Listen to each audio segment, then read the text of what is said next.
दिल लिखूं तू दिल थामे, मैं गुम लिखूं वो खो जाए।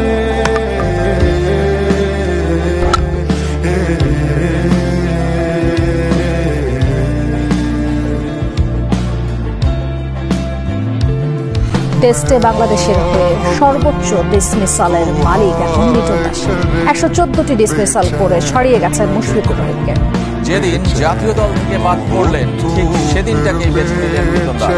দেখালেন ফর্মে ফিরলে কতটা ভয়ঙ্কর হতে পারেন। সর্বোচ্চ ওডিআই ইনিংসের মালিক এখন লিটন দাস।